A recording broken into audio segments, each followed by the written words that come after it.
Hi guys! Welcome back sa aking YouTube channel. Kung bago ka dito sa aking channel guys at gusto nyo pong matuto regarding sa tunay na value ng mga coins at saka banknotes, click nyo na po yung subscribe button at pakiclick na rin guys yung notification bell para updated kayo sa mga bagong videos na i-upload ko. So ngayon guys, pag-usapan natin itong 10 piso na People Power Revolution commemorative coin. So meron po itong ganitong packaging. Ayan po yung coin which is 10 piso po. So, marahil yung iba sa inyo guys ay meron pong ganitong coin. So, ayan po yung kanyang itsura. Before kasi guys, itong mga ganitong coins is available sa Bangko Sentral ng Pilipinas na online store. So, BSP online store yan guys. So, order ka online, pipick upin mo doon.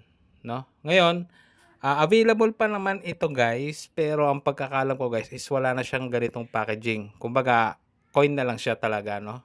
Na ganito. Hindi ko sure guys kung naka-pouch pa rin na ganito, pero sa pagkakaalam ko guys, yan sa BSP Online Store, wala na siyang ganitong packaging. Ngayon, before kasi guys, dahil nga nung pandemic, syempre hindi naman makabiyahe yung ibang tao. So yung mga nakabili nito or nasa Manila nito guys, ay nakakabili sa BSP Online Store and naibebenta nila noon ng ano guys, no? Ng 35 pesos each. So, yun. Kung nakita nyo kanina guys, dun sa post kasi guys, meron pa siyang ganitong packaging. Pero kung makikita nyo siya ngayon sa posting ng ano guys, is wala na. Wala na siyang ganung packaging.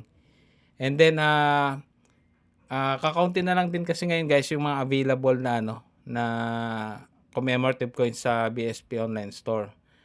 So, yung 10 piso guys na wala ng packaging, medyo mahirap na siyang ibenta. Gaya ng sabi ko guys, dito dati, naibebenta pa dati ng 35 each.